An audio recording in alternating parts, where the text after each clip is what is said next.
এটা না পড়ে এবার ওই থেকে বার করুন না একটা।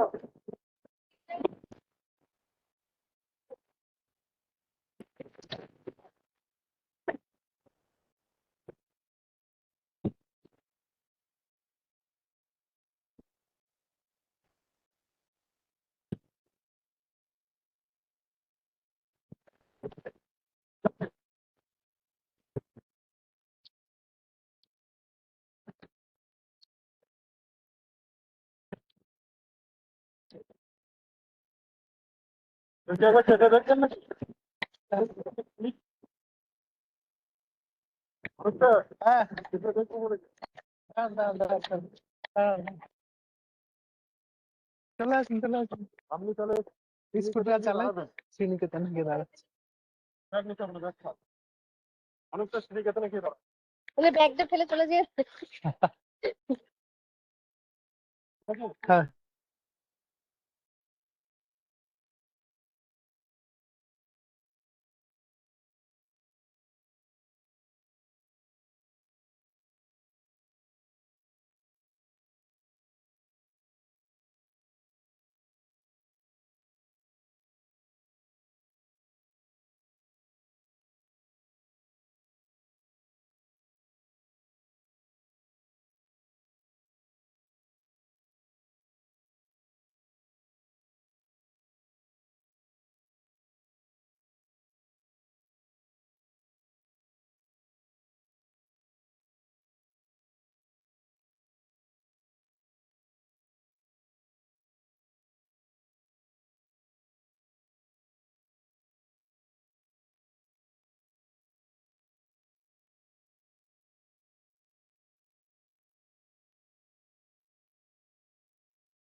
Good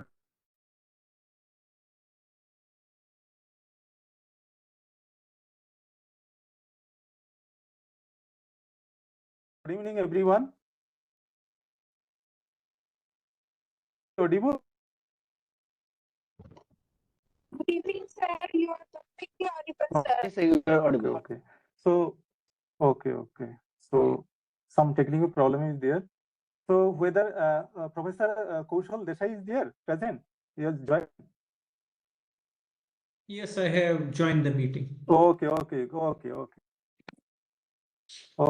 Good evening. Good evening, sir. So, it is the session now. Let me introduce now in this platform. Good evening, Professor Desai. Are Sorry? you fine?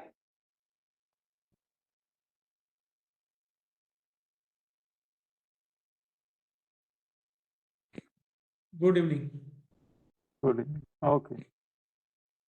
So let me, before that, I want to introduce to our participants.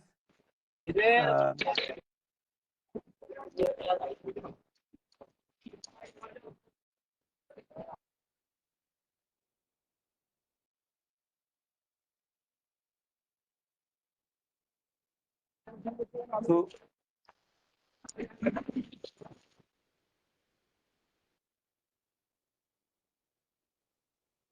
Kaushal Desai, let's introduce about Professor Desai. He did his PhD from Indian Institute of Technology, Delhi. Work as a guest lecturer, guest researcher at the Manufacturing Metrology Division, National Institute of Standard and Technology, USA, and Clemson University International Center for Automotive Research. He has been instrumental in setting up research facilities in smart manufacturing and metrology at IIT Jodhpur. His research interests include incorporating process physics in planning, CNC toolpaths, and developing technology for smart manufacturing. His research group also works on integrating CAD, CAM, and CAE tools in new product design and development. He is a member of American Society of Mechanical Engineers and serves as the associate editor for transaction of ASME, Journal of Computing and Informative Science in Engineering Symposium, organizer, guest editor, and reviewer for various peer-reviewed conferences and journals. He has large number of publications and produced several PhD in his academic journey. Now, Professor Desai, the session is yours. Thank you, Professor Roy. Just to confirm, is my voice clear to everyone? Yes. Yes, sir. Audible. Okay. And, Yes, sir. Okay. Good evening, and I hope you are able to see the screen as well. yes. Yes, sir. It is visible. Okay. Thank you. Thank you, everyone. I think first of all, before we start a formal talk, I would thank Seacom Skills University on inviting me for an inaugural talk. I think I was sent a schedule, and I think this is the first talk of the online faculty development program which the university is organizing. So I have kept my talk restricted to the evolution of industries, in particularly manufacturing sector. And you would realize that at the end of this talk, you will be able to understand how the technologies that are used in manufacturing in general transformed over the years. And the talk will leave you at the end with some of the open questions for you to take and do research on, with how the machines are going to look in the years to come. My talk is structured for about 65 to 70 minutes. We will have some pauses in between in order to understand whether you are following certain concepts that are being discussed here. And maybe last part of the talk, around 10 minutes, we'll keep for the questions and answers. So let's begin with a fundamental question on why this talk and why this online faculty development program on Industry 4.0 smart manufacturing is pretty important. What are you going to see in this slide over next 8 minutes is the history of the societal evolution, how the societies evolved because of the revolutions which occurred over a time period in the industries. So let's start with the concept of the introduction of mankind on this earth. So if we go back in the history, we say that humans were in coexistence with the nature. So when humans were in coexistence with the nature, there were no machines in place, there were no systems in place. People used to live in existence with the nature. If you see a photograph, you will realize that they were living with all the elements of the society. So humans, animals, they were living together. And in the historical terms, you call that as Adi Manava. So the Adi Manava, if you look at, he was living in the society which was not very well structured. There were a lot of randomization into it, and people were living with anything available in the nature, be it animal, and so on and so forth. What eventually happened over a time period is people realized in this nature that I need to safeguard myself from the animal, because humans were given with an important gift by the God called as a brain. So the brain made humans think that I can live together with the population which is similar to me, which also has a brain. And then humans established something called as a settlement. And that resulted into something called as a societal revolution too, wherein humans for the first time started thinking about living independent from the other entities in the nature. And humans left animals and all other living species somewhere far from them and started living together. They also realized that from a nature, I can eat a lot of things so that I'll start growing them. And eventually, to grow them, I need good environment. I also need water to plant, etc. So the entire era of human civilization happened, and you must have seen there were civilizations more or less around the river. So there were certain areas of the world where the living conditions were favorable for human. The water availability was ample in the nature. And those are the areas where humans started living. and which resulted into, for the first time, society going into a civilization. And what also happened is people started becoming leaders of those civilizations, somewhere which we named as kings, etc. And the difference between a rich and a poor started happening in the society, because some people whom we can assume were smarter or who were having better skill sets started doing things better and different compared to a normal human being, and they eventually grew in the social structure. And for the first time, a well-defined society started taking shape eventually in this agrarian economy. Now, what happened is humans are always having brains. So when they started living together, their brain made them think that why am I doing all this? Why I'm not creating something that can simplify my job? And for the first time, a human invented something that is called as a machine. And the role of a machine was to reduce human efforts. So humans built a lot of embodiments around them. And the role of this embodiment is to reduce the effort of a human. It is something that can cut down the human efforts in doing certain things. So, say for an example, when they were growing these plants or the crop, they built a variety of equipments which can simplify the process of growing. Eventually, they built something called as a spade, etc., in order to do a certain activity, all of them which are reducing effort of a human qualified as a machine. And then that brought for the first time an idea of an industry which is building these machines. So a lot of businesses came around that, something called as a blacksmithy, something called as a forging, something called as a casting. All of them evolved around building a machine or a device which can reduce the effort of a human. At this point of time, I request you to think a lot of technologies of those time around us. Anything that is reducing our effort, we can qualify it as a machine. A simple example can be a fan. A simple example can be a screw jack.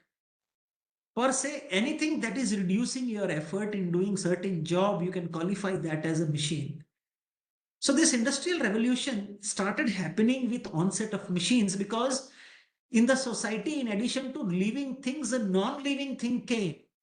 And the job of this non-living thing was to simplify the effort of a human. So human, when it is in company of that non-living thing, is reducing the effort. Now, which resulted into something called as third societal revolution. So from a coexistence of the nature, then living separately from a nature, people started building factories. And that gave rise to altogether a new era in a society which talks about people who are working in these factories. And this entire society was termed as an industrial society. So there were a set of people who were still living in establishments and settlements, doing agriculture, but altogether a new era came, which is a factory, and this factory is making these machines. So a new era of business started, and this resulted into the first industrial revolution, creating altogether a new society. For many years, people kept living in agrarian society and industrial society. It generated a lot of employment for the people. And over time period, what happened is the society was broken into two segments, an agrarian economy and an industrial economy, till something that came to disrupt human being, which is called as World War I and World War II. What happened in the time of World War II is, say for an example, people were making a lot of arms and ammunitions, especially in the defense sector, because this agrarian society and industrial society, people were anyway living in civilizations. So the civilizations were living in coexistence with each other, but one civilization used to claim that I am more powerful than the second civilization, and vice versa. So people used to have a lot of wars, etc., in order to grow their economies, in order to grow their boundaries and the other things. But eventually, what happened in the time of World War? Because the whole world went into a war. So, pre-World War time, people used to make arms and ammunitions.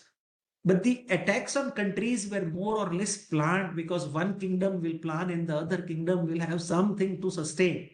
But eventually, when the whole world went into a world war, the requirement was to produce weapons at a much faster pace than what it is required in a normal time. So what it resulted into is, it resulted into development of technologies that can result into much faster production rates. So an arms and ammunitions that earlier I was making at say 100 per day, when I'm in a war situation, I need to take it to something like 1,000, 5,000, 10,000 per day. Now, how do I do that? In order to solve a problem, again, the brain, which is the gift of a God to humans, came at help. And people said that, okay, I will design something called as an assembly line, which is in existence already. So people were working on assembly line prior World War, but it was not something very popular. But what an assembly line did is, assembly line says, instead of one person doing everything, instead of one machine doing everything, why don't I break down the total work required for performing a job into a set of items, which can happen concurrently. And as a result of this, from production of one job at a time, production of many in a serial manner started at different locations, at different places, on different machines, etc. And this entire revolution brought another set of entity into it around us, which is called as a second industrial revolution. The second industrial revolution swept across world, and eventually it was adopted into many industries. And today we see a lot of examples around us which are talking about the technologies around the assembly line and mass production. Look at most of the consumer goods around you. The consumer goods around you are made using this philosophy today. Talk about your television, talk about your cell phone, talk about the wafers that you eat. All of them are made using the principle of an assembly line. A certain part of work happens on one machine and so forth. So this assembly line became very popular across manufacturing activities, across industrial sectors. And it resulted into altogether a new society wherein, because this division of effort and assembly line did what, if you understand, because I'm producing things at a much faster rate. As I'm producing things at a much faster rate, what will happen is I need that many customers.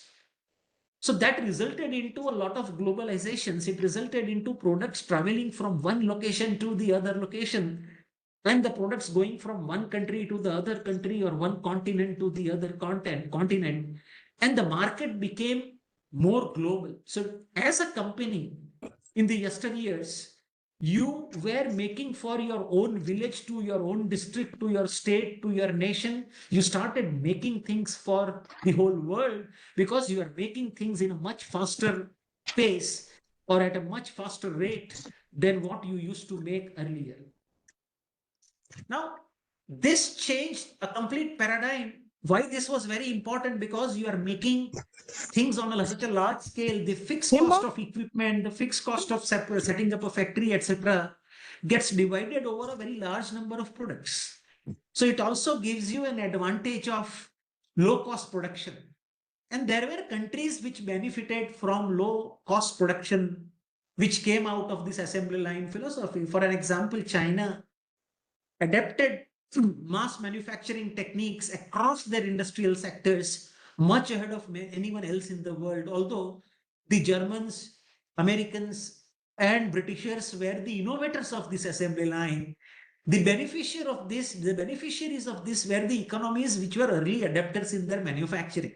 Now, when you do manufacturing, when you employ people in manufacturing, it is always said that the manufacturing jobs pay better compared to the agricultural jobs.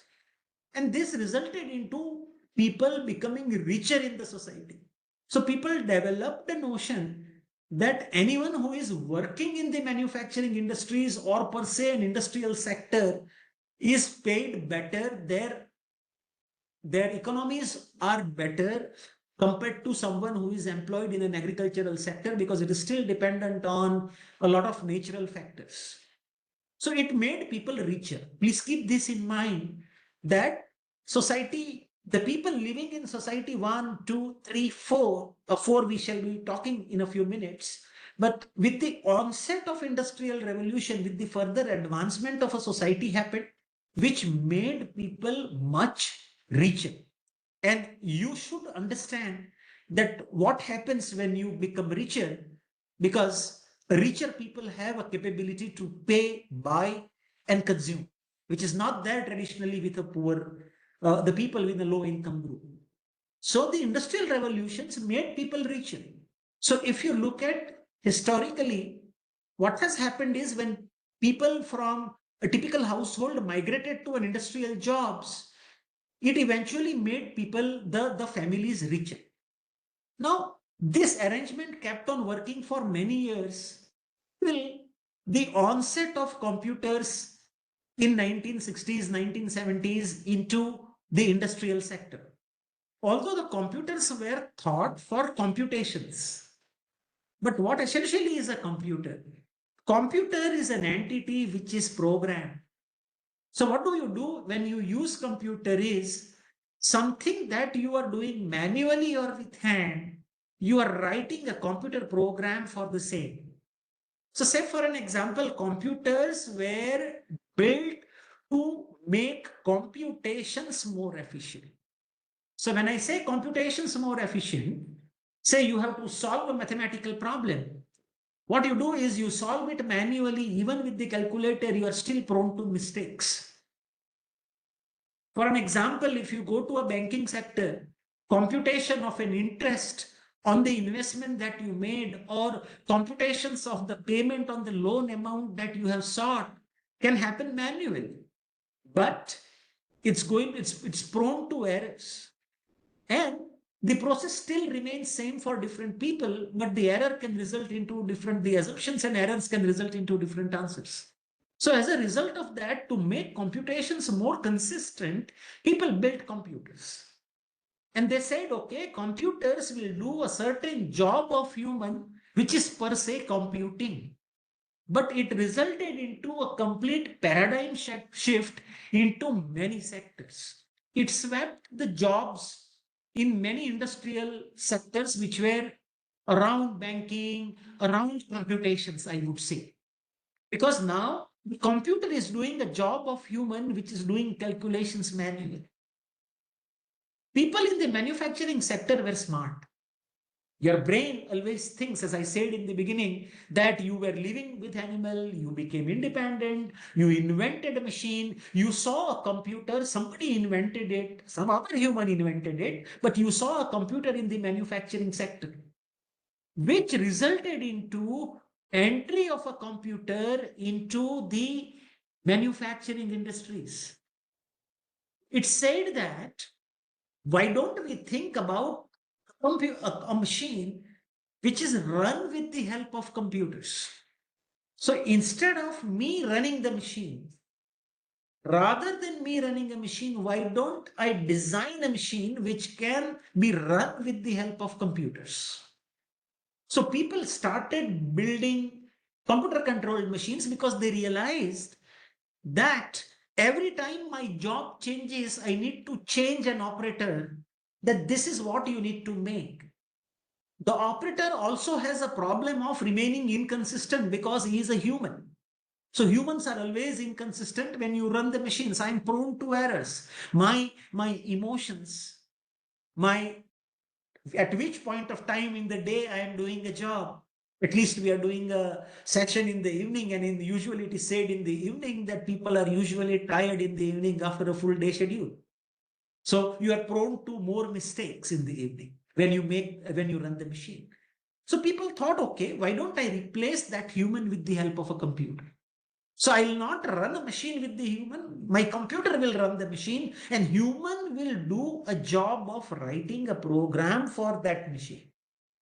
So the nature of job changed from operation of a machine to writing a program for the computer, but it resulted a lot of intervention of computers, electronics, programming into the manufacturing jobs, and which resulted into altogether a new set of jobs in the manufacturing sector. One job itself is a programmer, but your machine runs with the computer. So to take an instruction from the computer, you need a very sophisticated electronic circuit. You need some motors which are bringing the energy of a human, etc., and which is running the machine. So what happened is this entire third industrial revolution, which came because of computers into the industry, is around us. It has covered us. If we are in a manufacturing sector, today we see a large number of machines around us running with the help of a computer program. The classical example of this are coordinate measuring machines or CNC machines or additive manufacturing machines, etc. These all machines came in the generation of third industrial revolution, where a machine is not run by the human, but it is run with the help of computer. Now, with the computers coming into the place, eventually at the end of a previous century, what happened is people brought the concept of intelligence and connectedness, etc., into the system.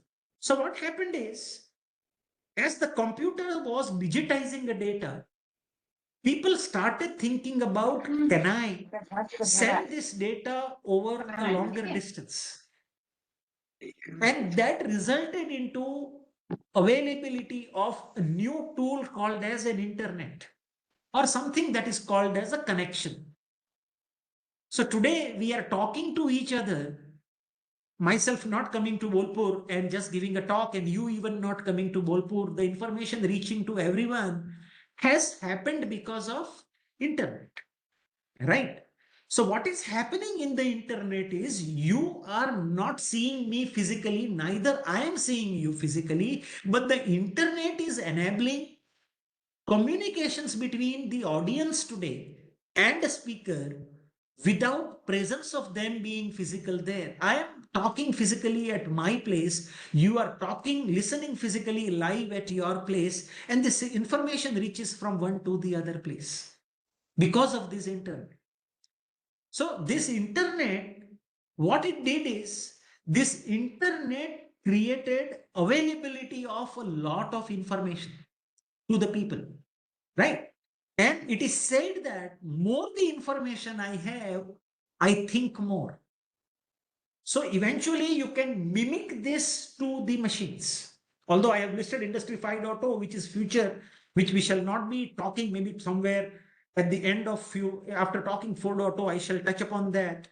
But what is Society 5.0? Society 5.0 is where we are living today, wherein we are converging with each other over an internet.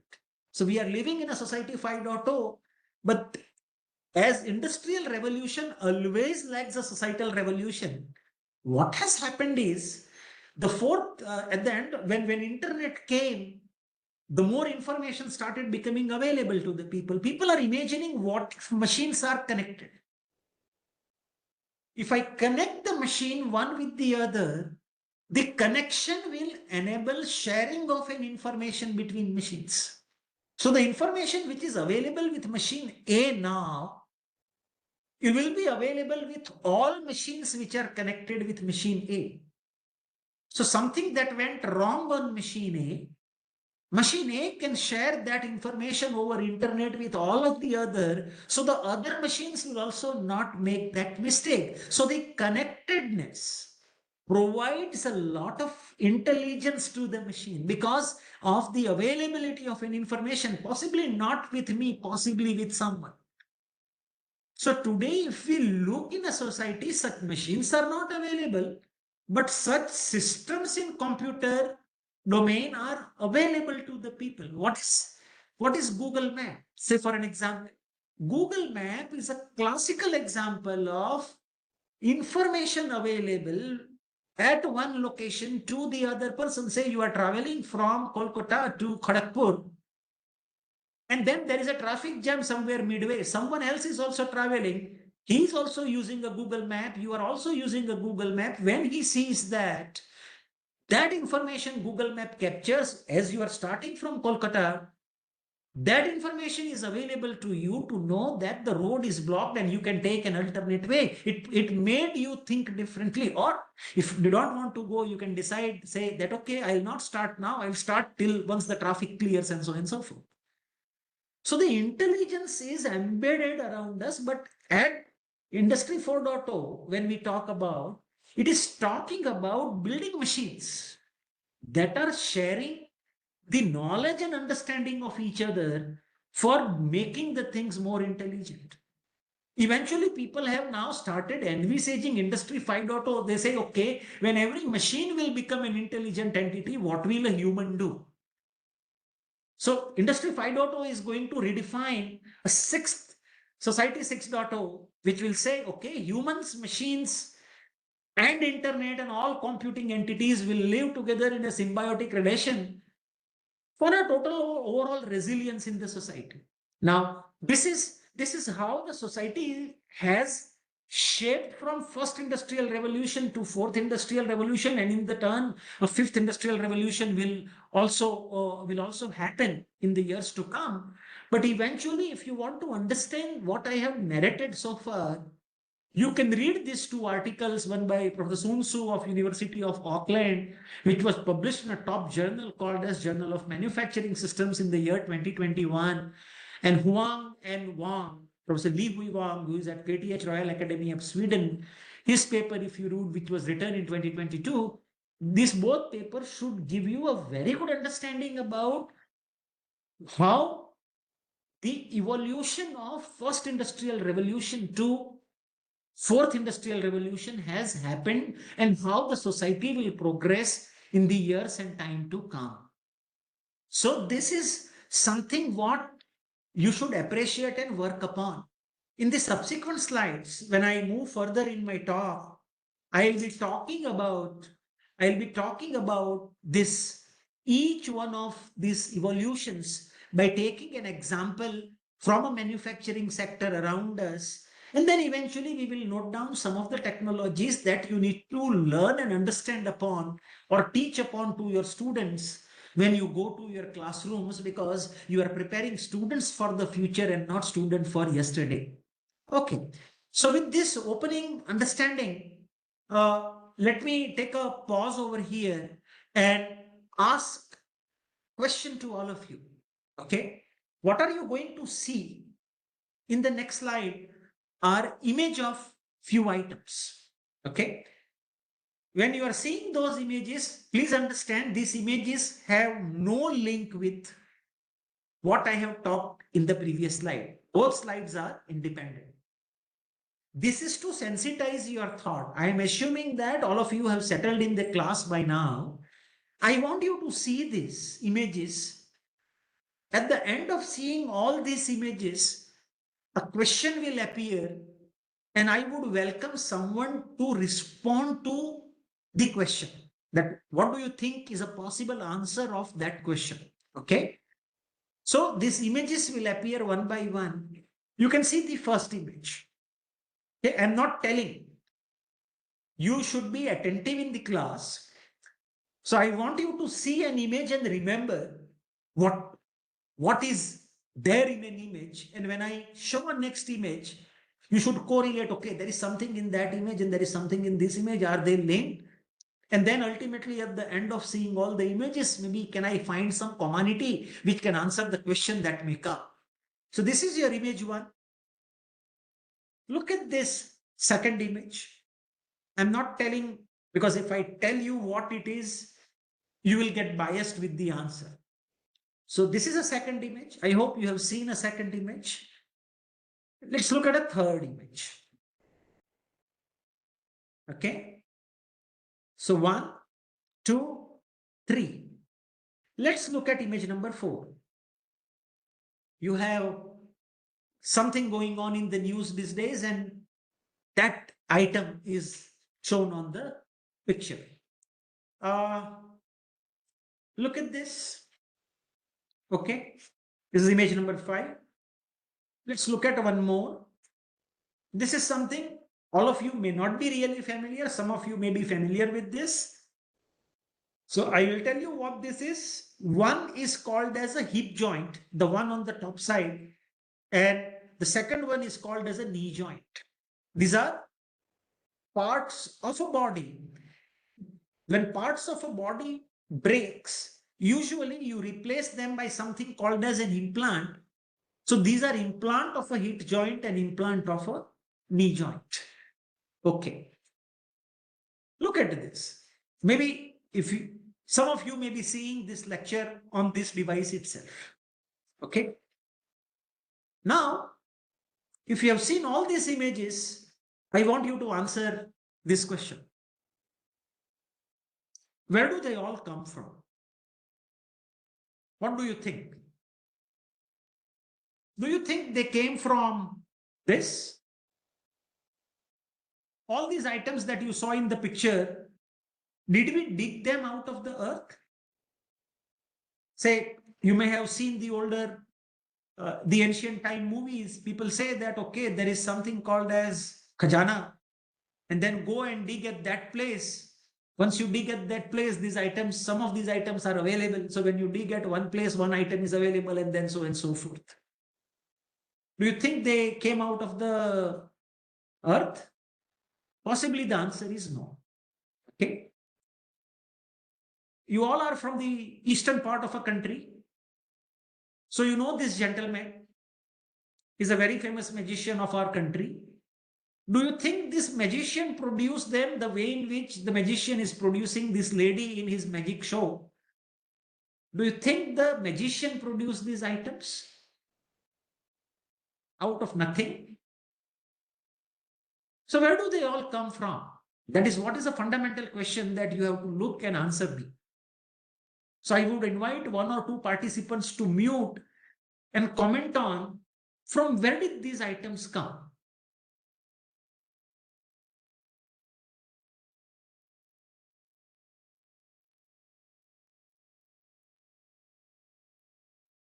Participants, dear participants, Okay, innovation and technology, someone says. But innovation and technology will not bring these items to the world. They may bring it on a piece of paper. So, say I can sketch an airplane and say, okay, but that's not a reality. Human intelligence. Human intelligence will keep these items in your mind. Right? Oh, okay. I have seen how a cell phone looks like, but that does not convert a cell phone to a reality. No. Okay. Isn't it? Yeah. So from where did these items come? See, some of us eventually thought about these items. Someone said, I innovated it. I created a rough sketch of it. Okay. So I thought about it. I kept it in my brain, but eventually I designed something which can convert this to a reality. Right? So if you look at industrial revolutions, at the backbone of all industrial revolutions, yes, somebody says that there are materials that I have taken together. I have shaped them. I have changed their shape. I have changed their sizes. I have put them together as a human so that they are able to pursue or they are able to achieve the function that I wanted to achieve. And that is how these items came. So if you look at, none of these things happened. Nobody digged them out of earth. Nobody produced it with the magic. Unfortunately, we as humans made all these things. So the goal of industrial revolutions, all these industrial revolutions you do, these industrial revolutions were around making of the items which humans are going to consume. Okay. Be it first industrial revolution, be it second industrial revolution, be it third industrial revolution, be it a fourth revolution, which is happening around us now. In all the revolutions, the primary objective is to make something that is required for humans to do a certain task. Otherwise, that item will have a no buyer, right? So what if even I'm going to store it in a museum with no utility? I cannot do a business out of it.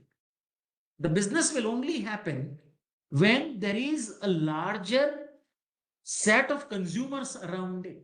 And we are talking of, if you look at about all those items, those are the items that humans are consuming on a routine basis. Be it a car, be it an airplane, be it a solar panel, be it biological implants, all of them humans consume for a specific requirement.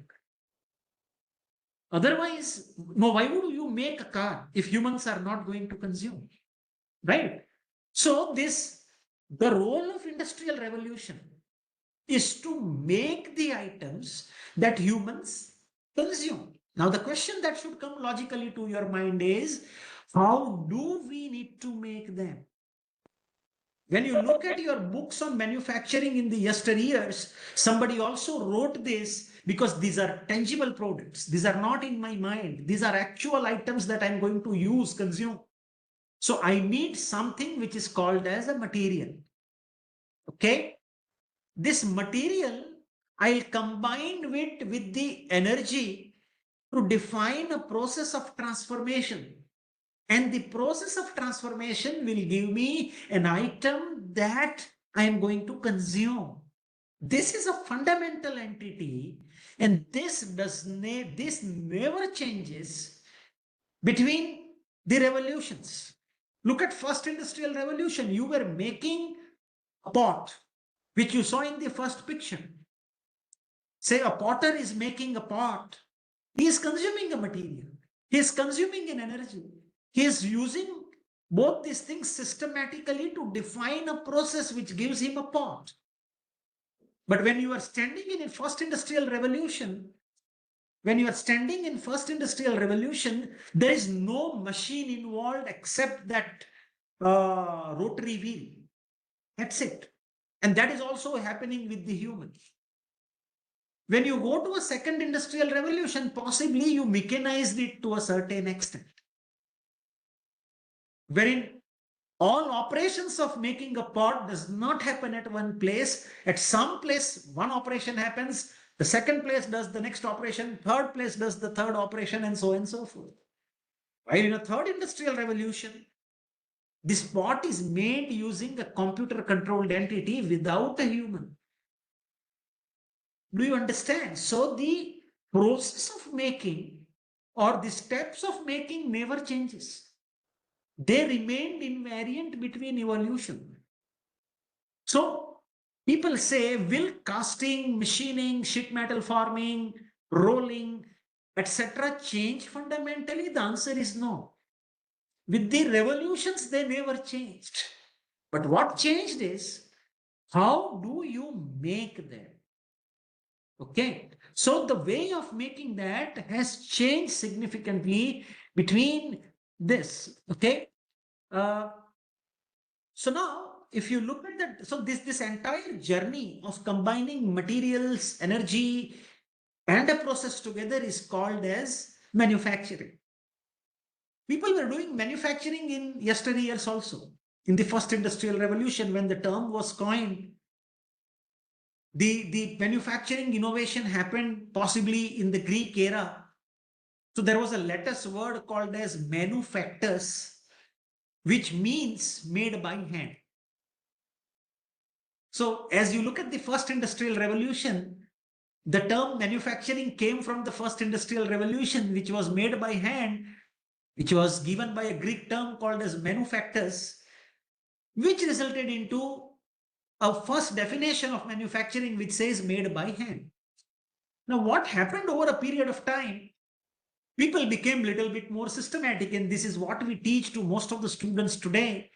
We say that Manufacturing is transformation of raw materials into goods. What I mean by goods is something that is of use and it has a higher value than the raw material. So when you take a potato, which is a raw material, you convert it into chips.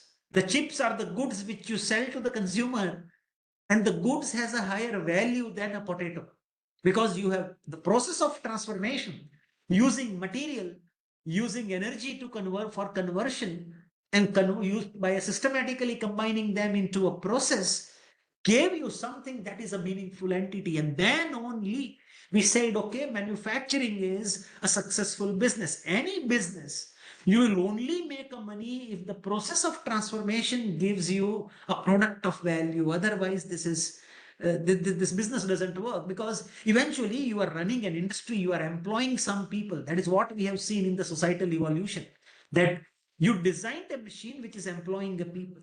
Now, what happened over a time period? We said that because of World War II, you did not constrict your manufacturing activity to a specific shop floor. Rather, you extended it to the whole globe. Now, this resulted into a significant change in the definition, which is called as manufacturing is a plan to plan and deploy an optimum way of transformation of raw materials into goods. So what happened is, when you say mass production, you have divided the world. What came in the picture is how good you are in planning the process of manufacturing or transformation, right? And when you plan, what comes is something called as integration. You are going to integrate people with processes, systems, and the factory to deliver the products of value to society.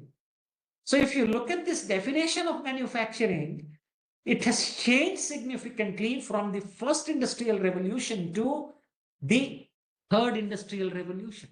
Because today you are not talking about just making. Making is divided into work. Just take an example of any automotive company around you. Say the cars that we consume, the four-wheelers, if we take an example of a four-wheeler as an automotive, say we take an example of Maruti or Tata or Honda or Hyundai, or say any automotive company, a typical sedan or a sports vehicle will have around 10,000 or more products into different components into it, which brings us a product. Now, all these 10,000 products are not made by an original equipment manufacturing company, say Maruti or Tata. A large number of their parts, and possibly in some of the cases, all parts, are made by someone else, which are tier 1, tier 2, tier 3 manufacturers, right? So what you do now is when you manufacture a car, you really are not a manufacturing company, you are a resource planning and a management company because you are bringing parts from different places. Those parts have to be made to the given dimension so that when you assemble it into a product, it gives you a product that you want. Your problem is a larger here because the customer knows you by Tata, that I have bought a Tata car, and not somebody who made a bolt. Because if a bolt fails, you say a car failed. You are not going to say which company made a bolt and that company is useless, Tatas don't have a problem. You say no, the bolt, the sheet metal components, the tires, the rims, etc. failed. Any component per se you fail, you put a liability to what? The customer from where you bought. So today, if you look at the manufacturing industry with the industrial revolution, the businesses have become very, very complicated. Rather than manufacturing process company, you have a large number of company that has become manufacturing systems company. So you don't make, rather you make a system so that part or a component or a product that you make is delivered to the customer with a lot of value. And that value comes from the processes and systems that you define for tier 1, tier 2, tier 3 manufacturers and not made by yourself. This is what you have to understand about. Okay. So if you look at the first slide and the definition of manufacturing, you will realize that with the growth of manufacturing cycle, the manufacturing activity itself has evolved. So the definition of a first industrial revolution or a second industrial revolution, 1.0 or 2.0, do not really apply to the current industry. It's very, very different than what it used to be in the previous years. Please understand that this is a ground fact that manufacturing creates wealth for nations.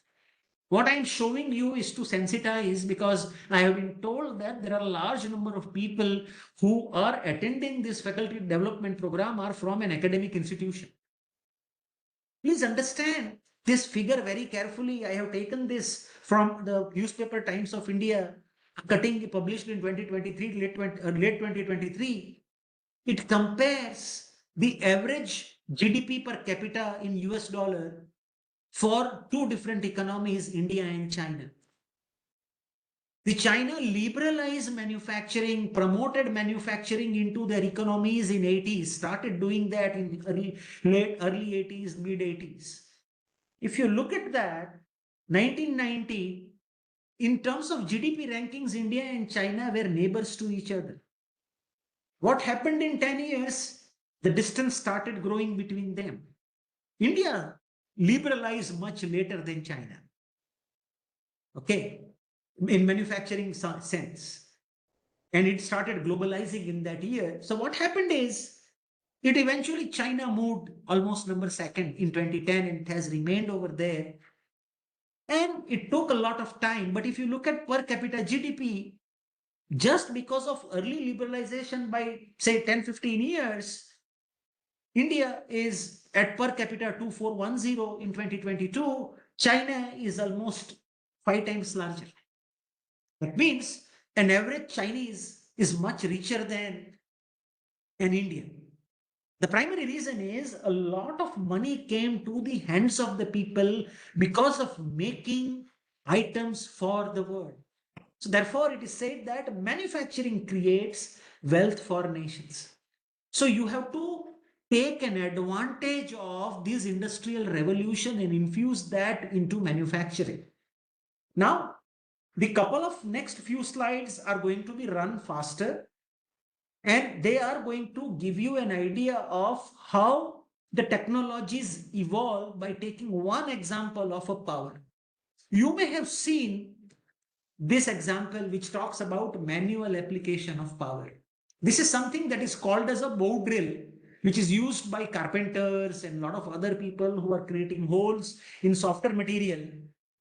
You can take an example, if manual application of a power, if you want to do, you may have seen the devices which are used, which are non-powered. You rotate it with your hand in order to take a butter out of the curd. So it's a manual application of power. The rotary mechanism that you have is given completely by human. So the tool is rotating completely with a human effort. The human also pushes downward in order to create a hole, and the whole alignment is seen by something called as a jig. You may have seen a lot of people doing this around you. This is what is called as a manual application of power. Look at one more example of a manual application of power, slightly sophisticated than what you saw previously. You are not using your hands, rather you are using your legs here. This is a person who is sharpening a knife.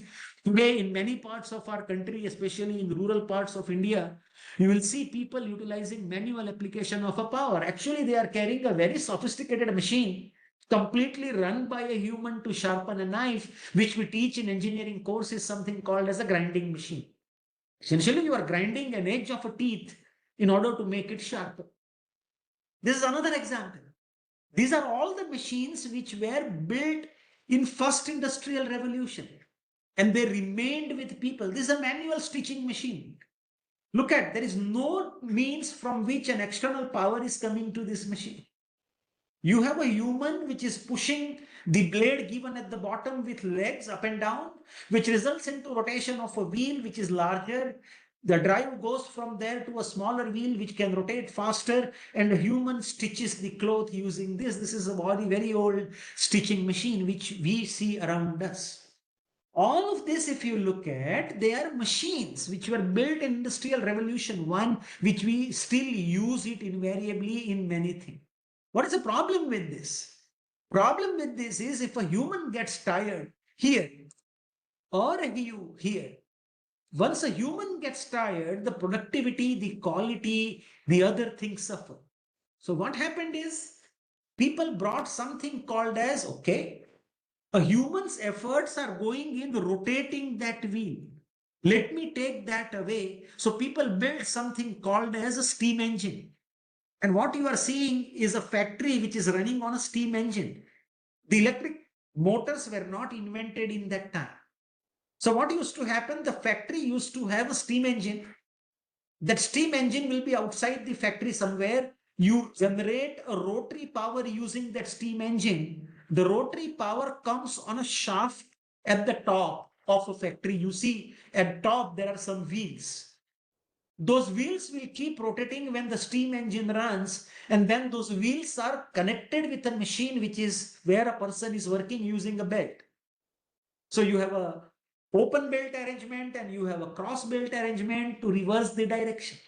The entire principle of pulley, if you see the way in which you are transmitting the power using a completely centralized power system. This is how people started. The situation simplified much easily with the invention of electric motors. So what electric motors did is, okay, don't have a steam engine to run the rotary thing. You have a motor and supply an electricity to that motor using a steam engine, so that each machine becomes an independent entity, right? Eventually, people realize that, okay, these machines are good, but the problem is what? The cutting action, if you are assuming this as a lathe, which is shown in the slide over here, the humans are still controlling the movement of a cutting tool if it is a lathe. Or humans are still controlling the movement of a blade for sharpening if you are sharpening a knife. The difference between this machine and the machine that you saw in a previous slide, the cycle and the grinding wheel was rotated by human. At the end of application of a power, what happened is the grinding wheel is no longer rotating with human. The grinding wheel is rotating because of an electric motor which is receiving an electric power from a steam engine or some other wheels.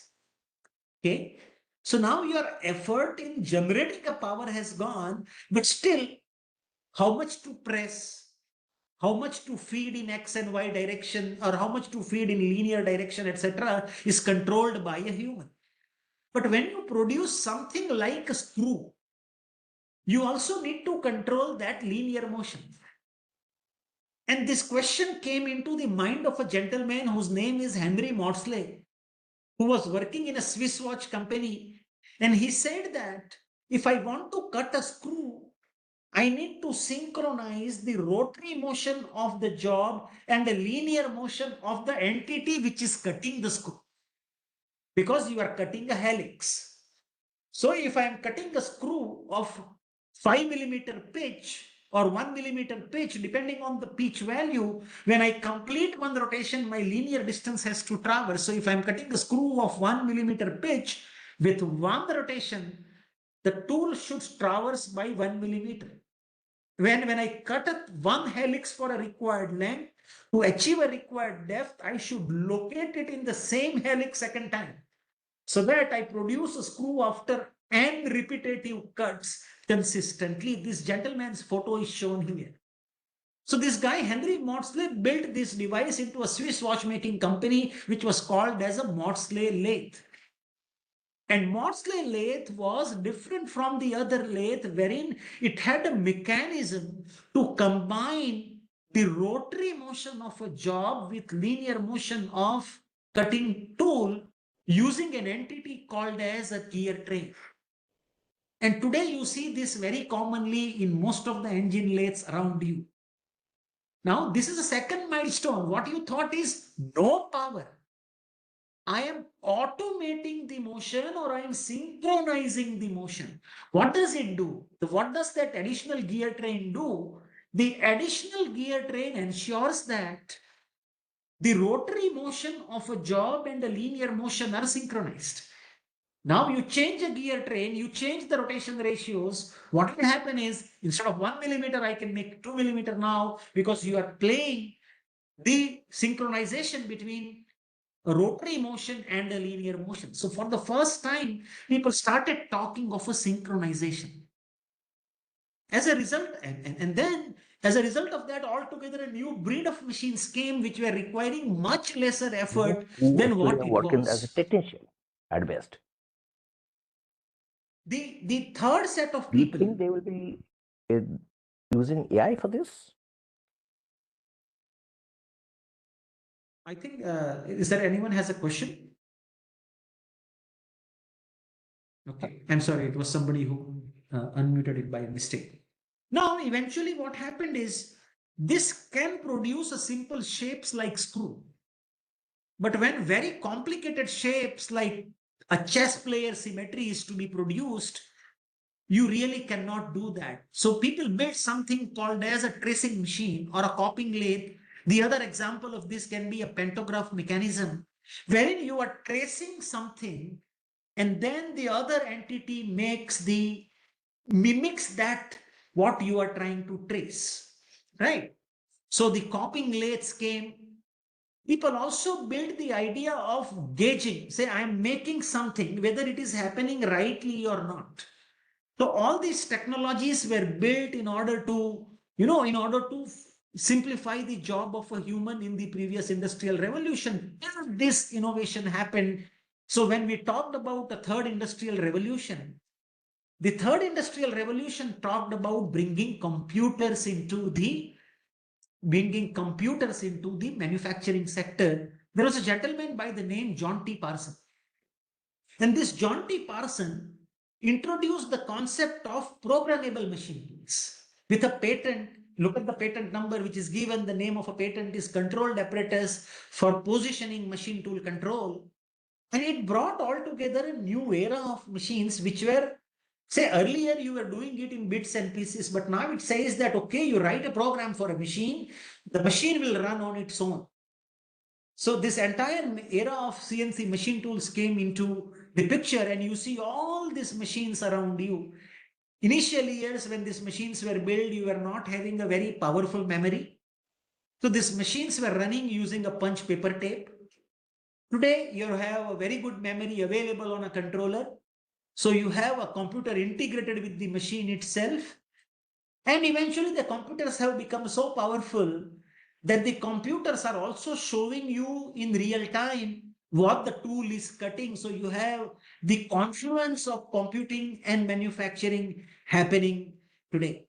When the computers were costly, people thought of having a centralized computer like the way in which centralized steam power was there, which was the technology termed as a direct numerical control. But eventually the computer became much simplified. So today you have computers on all the machines like what you are seeing on your left hand side, which is a CNC machine. And then there is a central computer control, which is feeding the programs to this machine where a person is sitting writing a program, and the program traverses through a network to the individual machines that are around you.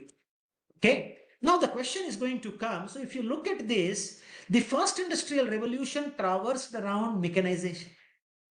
Second industrial revolution traversed around mass production. Industry 3.0 or a third industrial revolution talked about automation and programming for a first time in manufacturing using computers. What I want you to think upon is, can you tell me what changed significantly from the first industrial revolution to a third industrial revolution? Can someone unmute the microphone and tell me what changed actually? Or what changed in a big way? What comes to your mind? If you have heard this, the entire way in which you are running with that bicycle powered grinding wheel to a computer controlled machine, what changed significantly?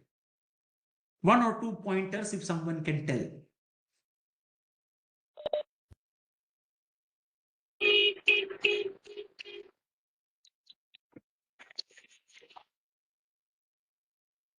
Hello. Anyone?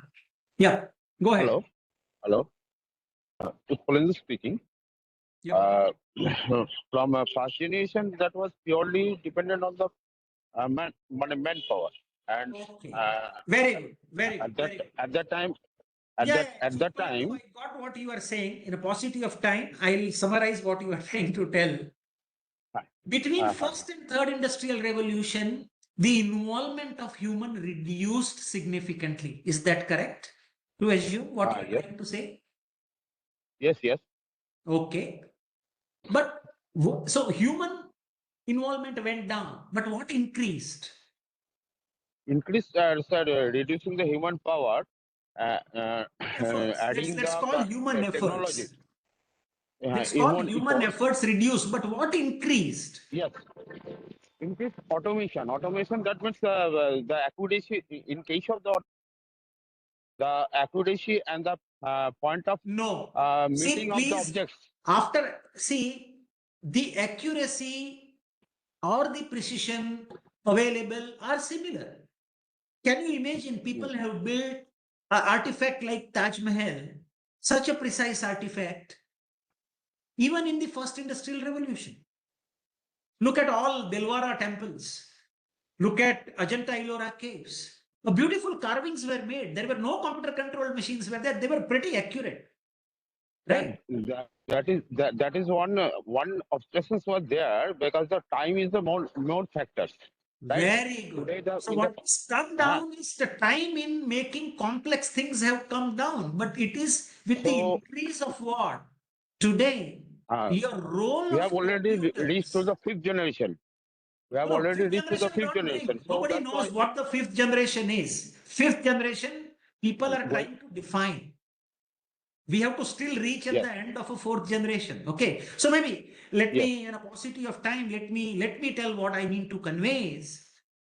You realize that at the end of between first to a third industrial revolution, you will agree that the involvement of human changed significantly. It reduced.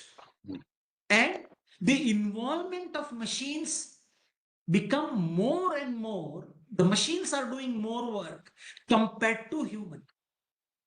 In the first industrial revolution, machines were doing something, but humans were possibly equal contributor. Today, humans don't contribute much in making. Today, the machine itself does that with the help of computer or some other thing. Okay. So today the machines are becoming more powerful. Okay. Now, as a result of this, what is going to happen in the future is something that we have to envisage. What also happened that you can see in the slide. In the older times, there were many humans on the shop floor. But eventually humans and machines started replacing each other. And in times to come, if that happens, you saw that between 1 to 2 to 3, the human efforts went down. The days are not far where you will see a factory which is something similar to what is given in a bottom. Wherein on factory shop floor, you will not see humans at all. Right? Okay. Now, what is a limitation that you foresee here? The limitation that I foresee here is I have to program a full factory before I start the operation, isn't it? This is something that I need to do. So as a human, I will program the factory and say the factory will do this work, isn't it? So today what has become a mandatory requirement for a human is they have to write a program for making a job or a factory to do a certain function or to make a machine run. But what will you do? And that is what precisely you do when you want a computer to perform a certain task. Okay. And if you want to do that, you need to know a priori how is it done, right? So say for an example, if you want to cut a part on the machine, what you need to know a priori is how that cutting has to happen. And for that, I will write a program. The problem comes when you don't know how is it done. Do you understand the problem? When I am imagining a factory running autonomously, I am imagining that I know how each operations are going to happen. But what if I don't know how is it done? And this Yes, is a fundamental question that was asked by a gentleman named Arthur Samuel. He was a mathematician at MIT, and he posed this question in around 1950, 1960 at a conference on gaming. So when computers were invented first, people started building video games or computer games. The computer games were programmed initially. So what will happen is you program how a computer is going to react to a particular action taken by a human. Say you are thinking about making a chessboard, what is shown on the picture. So you are playing chessboard with the computer. Precisely what is in front of Arthur Samuel is a computer of that time. So computer, you have written a program that if someone does this, these are the possible moves which a computer will take, and then computer will make a counter move. Now you make a counter move, computer keeps on making a counter move based on a program. Initially, when you are not skilled, what will happen? Computer and you will be at par with each other. Okay. So what will happen? You will win sometimes, computer will win sometimes, maybe computer will win more time, you will lose more time initially. But say when you play 100 times, 200 times with such a game, what happens? Can you tell me? After 100, 200 games, what will happen? Can you tell me? After playing 200 games with computer, what will happen with such a game which is programmed?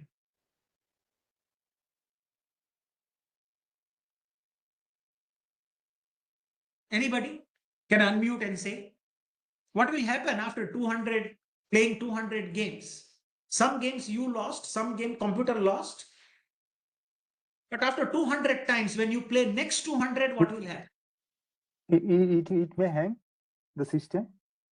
Okay. Let us say system is good, it will not hang. Acha, computational power is good. But somebody wrote an answer. The probability of a human winning increases. That is what somebody says, if I'm understanding it correctly.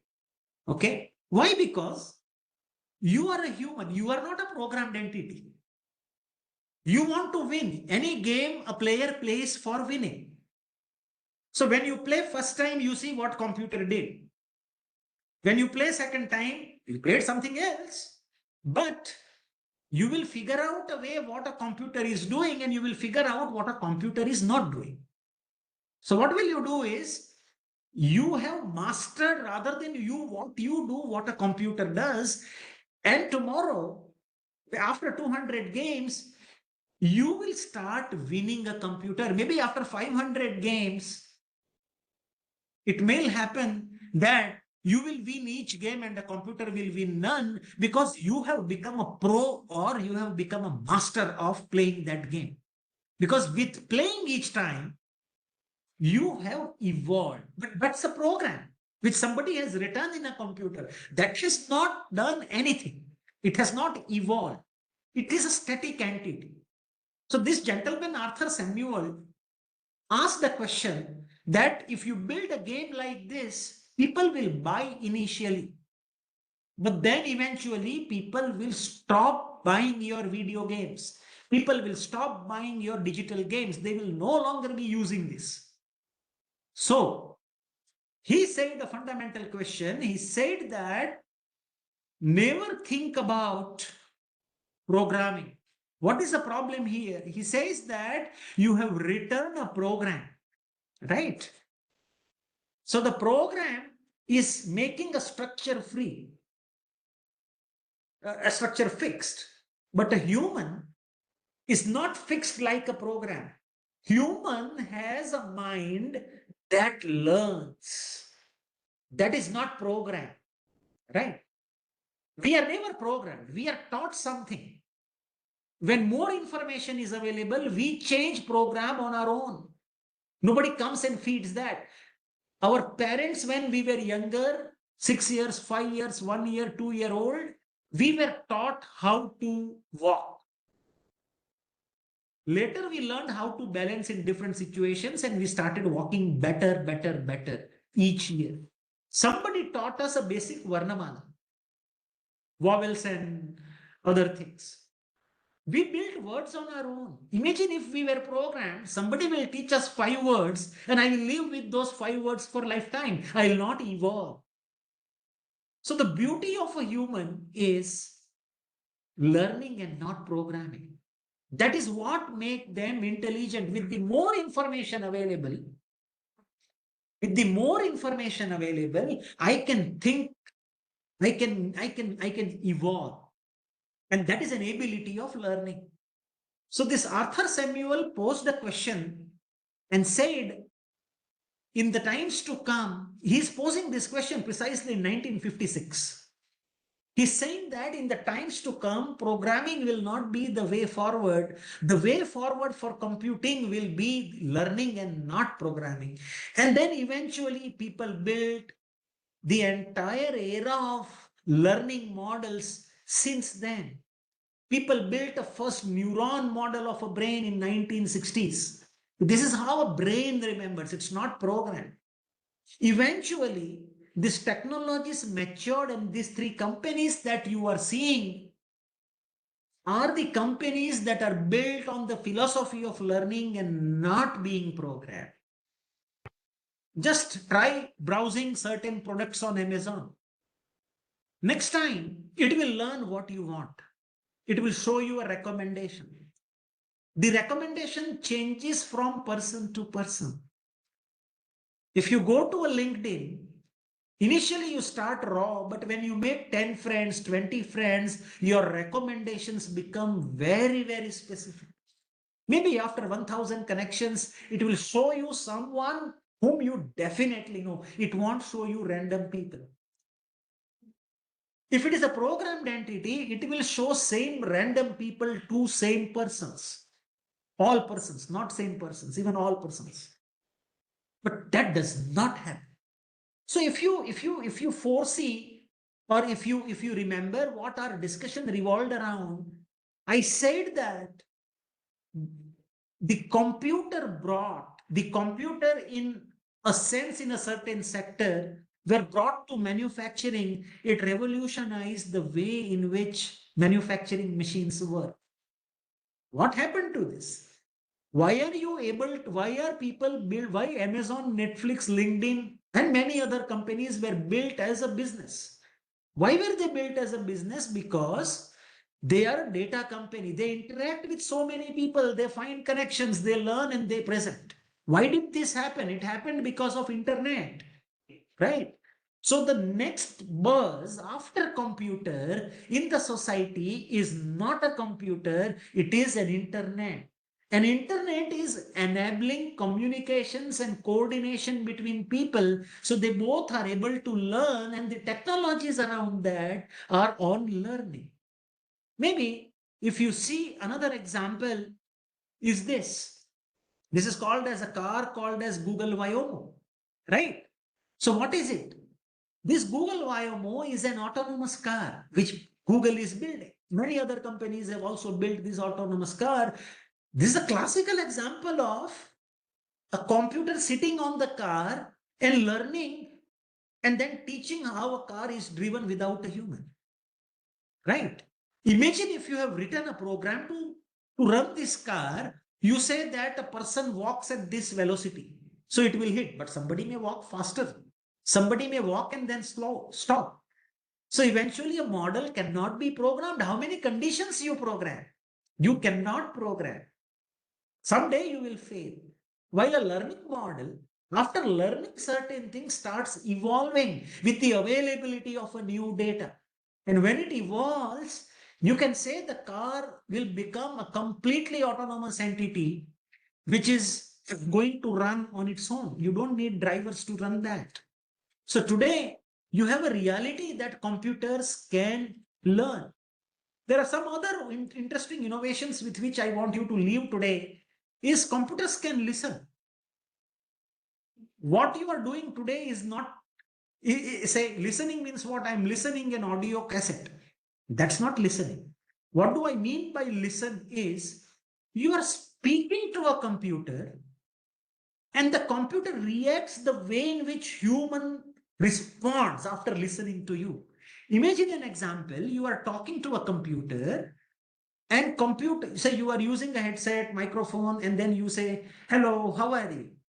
And the computer reciprocates back stating, hello, Dr. Desai, good evening. How did it recognize I am the same person? The way in which humans can listen and sense who that person is. Today, that ability exists. You have seen people doing a lot of surveillance. They listen to a certain voice and they recognize the people the way in which humans recognize, is this particular person, and so on and so forth. Computers can see, you are seeing me. I am not talking about that. You are seeing a video. I am not talking about that.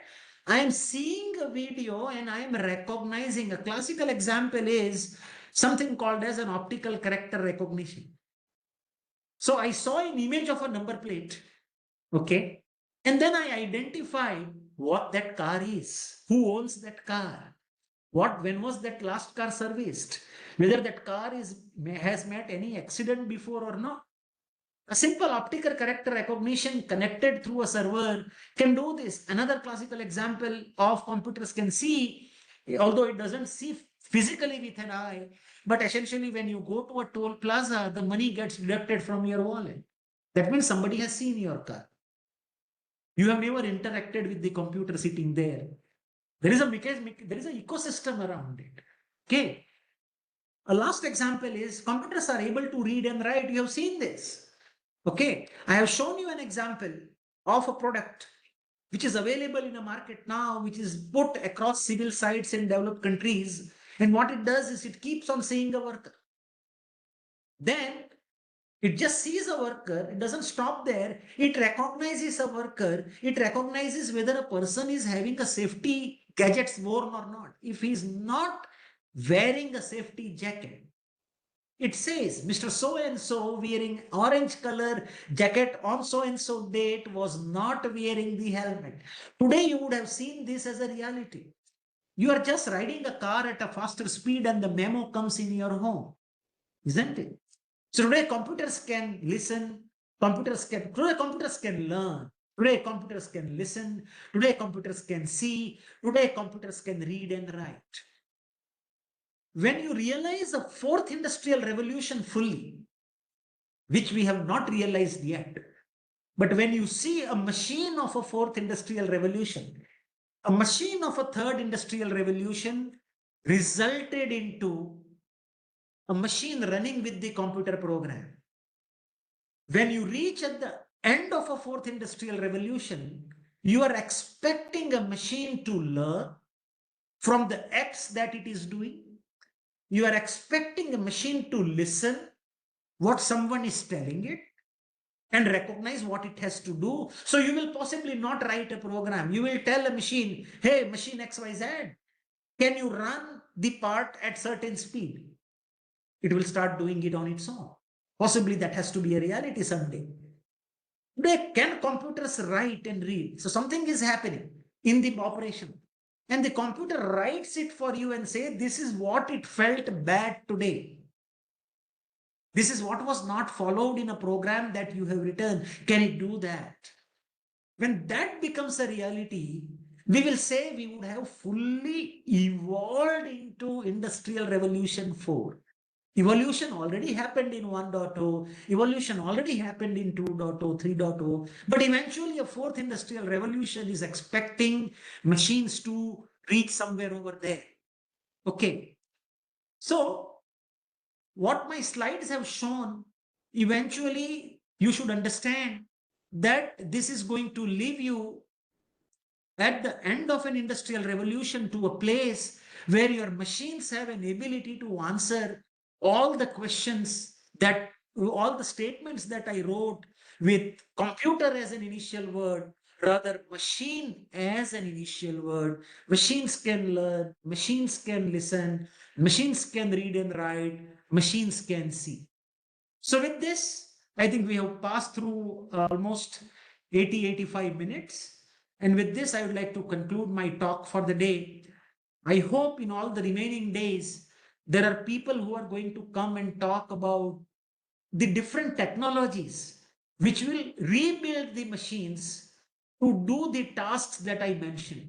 What will you do so that you are able to build machine that can learn, machine that can see, machines that can read and write, machines that can listen, and eventually a machine that can do all of them, so it becomes a smart machine. The way in which we as a human talk to each other, understand each other, can a machine understand with each other, and so forth. When I was talking of a fifth revolution, because when people wrote definition of an autonomy, they realized we forgot humans.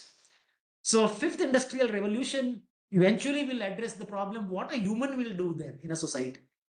Right. So that's a very interesting philosophical perspective that may happen once you evolve fully into a fourth industrial revolution. So with this, I would like to conclude my talk. If you want to know about your work, you can see the website, you can see our LinkedIn page.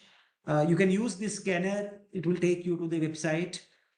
And this is the photos shown are of a photo of a beautiful campus where I live, located in Jodhpur city, one of the iconic buildings where I sit, the outside picture of the same. And then one of the landmark of our campus called as a Braintree Circle, which shows that we are going to live in coexistence of a nature with computer, with machines, with humans, with animals, and so forth. So if you look at this tree has certain leaves, this tree has certain connections like computer connections, this tree has a brain at the center as you foresee, and we say we will live in the era of a tree like this, which has everybody lying on top of it. So with this, I'll conclude my talk. In case if you have any questions, you can let me know.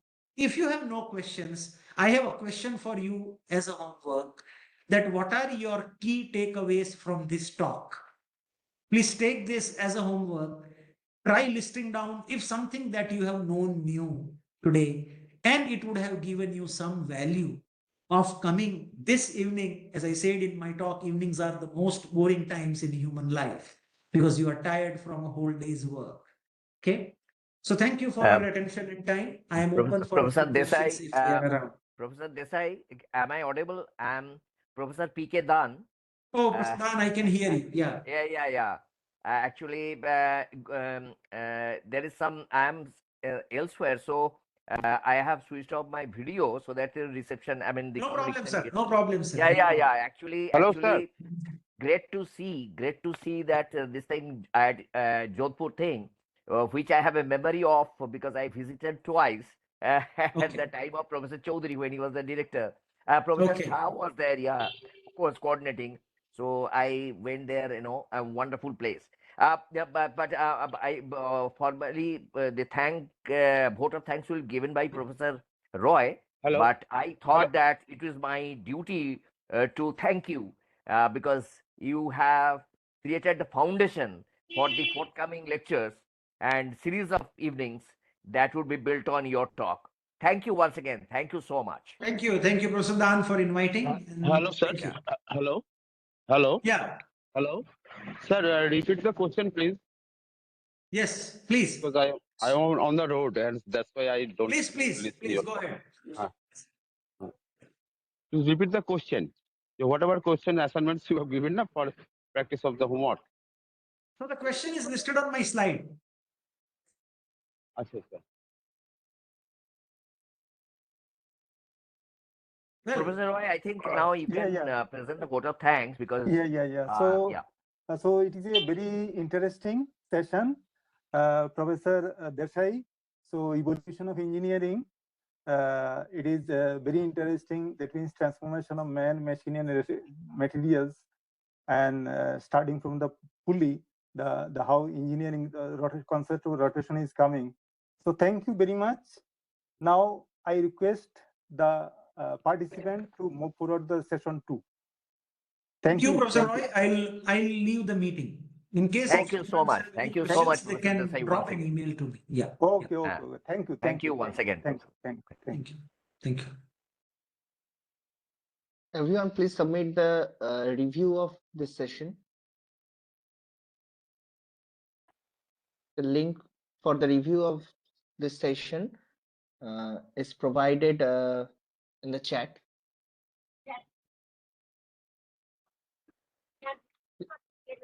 Please submit the review. Sorry. From where can we get the chat, sir? So The from chat where is can we get the available. chat? Huh? Ch- Where? The chat is available chat. at What's the the chat? top right corner. Chat directly.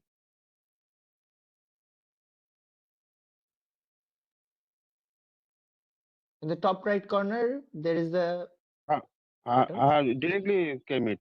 Directly came it. I'm just.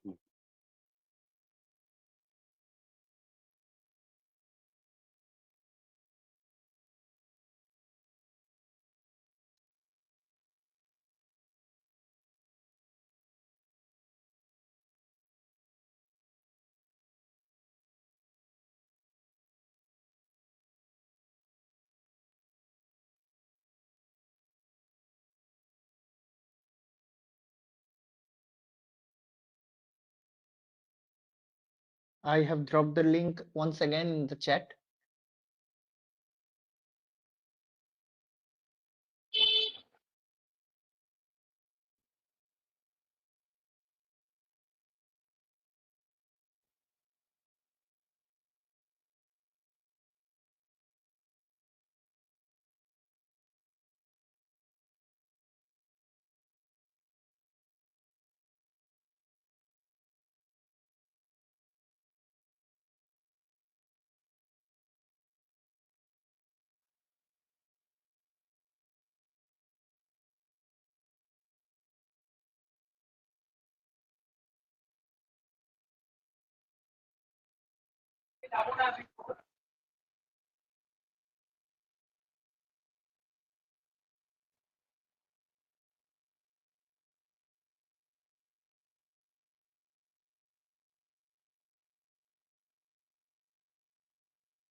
Okay, you submit the review and move forward to the next session.